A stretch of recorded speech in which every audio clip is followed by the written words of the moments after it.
Sebuah dentuman dahsyat merobek kesunyian hutan Papua. Dalam sekejap, markas kelompok kriminal bersenjata, KKB, porak-poranda. Pasukan Yonif Raider 751 langsung menyusup. Setiap langkah tersusun tanpa satupun formasi yang goyah. Dari langit, drone tempur TNI memantau dan memberi tanda target dengan akurasi nyaris sempurna. 3 tokoh penting KKB tumbang di tempat. Meski mereka bersembunyi di bunker jauh di dalam rimba. Yang membuat heboh, operasi ini berlangsung tanpa hujan peluru, hanya keheningan, koordinasi udara, dan teknologi yang jarang tersentuh mata publik. TNI seolah bergerak tanpa bayangan. Lalu, apa sebenarnya kekuatan rahasia yang membuat serangan ini begitu telak? Jawabannya segera tersingkap. Pegunungan dan hutan lebat Papua adalah panggung rumit bagi konflik antara aparat dan kelompok kriminal bersenjata.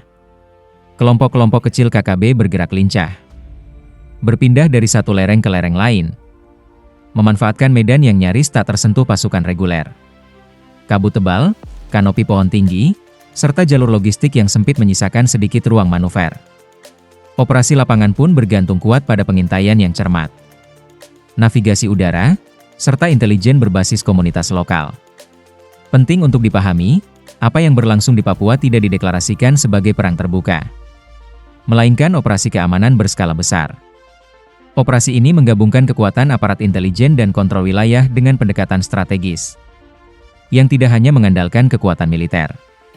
Strateginya menempatkan pos-pos perintis untuk menguasai teritorial, memetakan jejaring KKB, lalu menyiapkan opsi hard approach penyerbuan terpadu, penggerebekan, dan pelacakan rahasia, klandestin, ketika tindakan keras diperlukan. Di medan Papua yang penuh jurang, kabut, dan rimba yang menyembunyikan gerak lawan, pasukan darat tidak pernah menjadi satu-satunya tumpuan. Dalam konflik yang terus berputar tanpa akhir, TNI membutuhkan mata, gigi, dan presisi dari udara untuk memotong pergerakan KKB, yang menjadikan kontur alam sebagai tameng. Langkah signifikan terjadi pada 6 Oktober 2025. Untuk pertama kalinya, TNI Angkatan Udara mengerahkan Embraer EMB-314 Super Tucano dalam operasi nyata menargetkan KKB TPNPB di Kiwirok, Pegunungan Bintang. Dalam video yang tersebar, pesawat itu terlihat berputar, mengunci sasaran, lalu melepaskan bom tepat ke titik persembunyian hingga kepulan asap menembus puncak hutan. Super Tucano adalah pesawat Joint Counterinsurgency buatan Embraer Defense Brasil, bernilai sekitar 10,12 juta dolar AS per unit. Pesawat ini dipacu mesin Pratt Whitney PT6A68C, mampu melesat hingga 590 km per jam, dan membawa senapan mesin kaliber 12,7 mm, bom ringan, serta roket 70 mm. Selepas dukungan udara Super Tucano, operasi di Papua juga bertumpu pada serangan presisi jarak jauh melalui armada drone tempur. Di Pegunungan Terjal Papua, TNI memaksimalkan keunggulan pengintaian dan serangan senyap untuk memotong mobilitas KKB tanpa membuka pertempuran langsung. Dalam operasi terbaru di Pegunungan Bintang, sumber lapangan menyebut TNI mengerahkan Xian Blowfish A3 buatan Xian UAE-6, Tiongkok. Drone mini helikopter berbahan karbon komposit ini mampu beroperasi secara otonom dengan sistem penjejak berbasis AI. Membawa muatan hingga 15 kg seperti bom ringan berpemandu GPS atau granat fragmentasi. Harganya berkisar antara 150.000–200.000 dolar AS per unit. Jauh lebih murah dibanding helikopter tempur, namun tetap mematikan. Cuplikan serangan sempat muncul melalui kanal Papua Intelligence Service, menampilkan efek ledakan di titik sasaran. Di sisi lain, TPNPB OPM merilis propaganda dan tudingan bahwa drone tersebut digunakan untuk menyerang warga sipil, mencerminkan perang narasi yang turut menyelimuti konflik. Dalam operasi gabungan di Pegunungan Tengah, TNI juga memanfaatkan drone sipil kelas profesional sebagai alat taktis. Model DJI Enterprise Matrix 30T dan Matrix 300 RTK digunakan karena kelengkapan sensornya, kamera thermal, sistem RTK untuk posisi presisi, serta kemampuan menurunkan muatan. Dengan harga 300–600 juta rupiah per unit, drone ini berguna untuk memetakan kontur medan, mengunci posisi KKB, dan mengeksekusi serangan cepat di hutan yang sulit dijangkau pasukan darat. Sebagai muatan serang, Tim menggunakan granat Pindad Gigaton 5P2 buatan PT Pindad.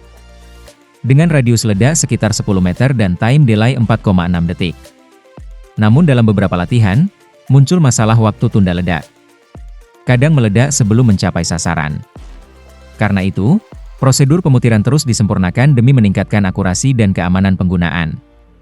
Rekaman latihan menunjukkan pola penggunaan yang jelas dalam mode FPV, First Person View, dengan kendali langsung oleh operator di garis depan.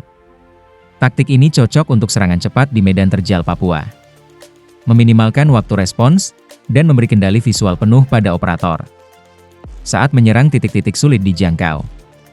Di wilayah Papua, salah satu kendaraan taktis andalan adalah Komodo Intai 4X4 buatan PT Pindad.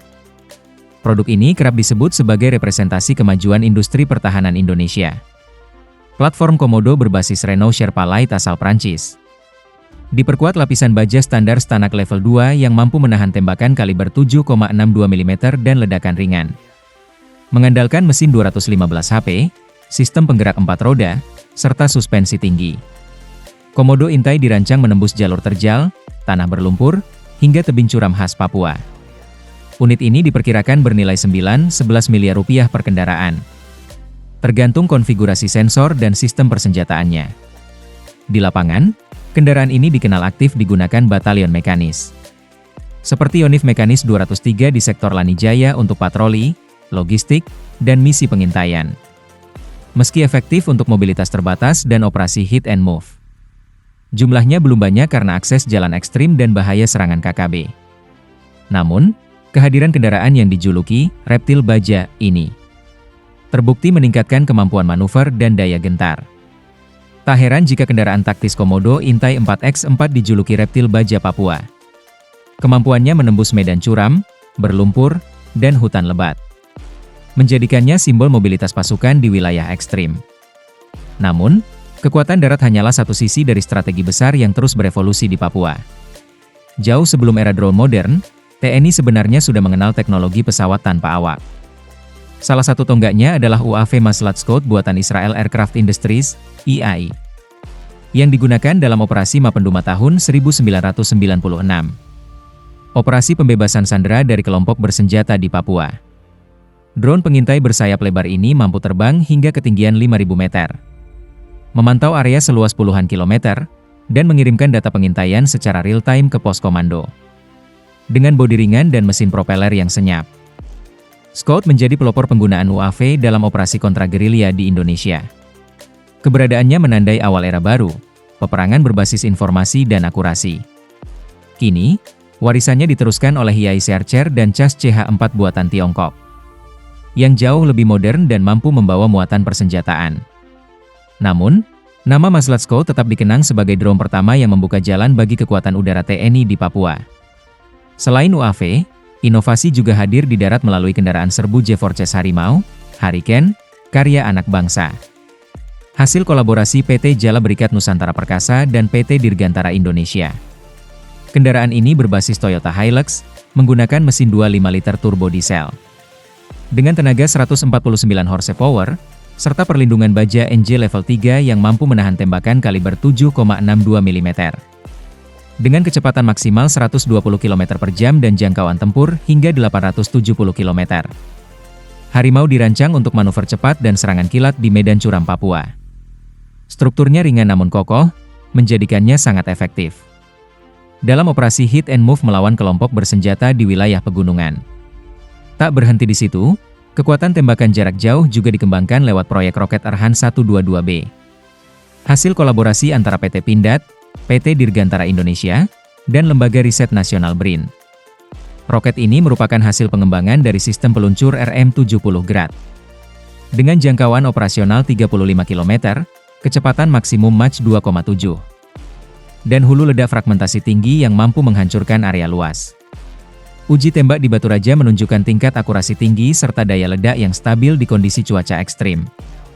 Di Papua, sistem artileri ini digunakan untuk menekan posisi KKB di lembah dan perbukitan sebelum pasukan infanteri melakukan penyapuan darat.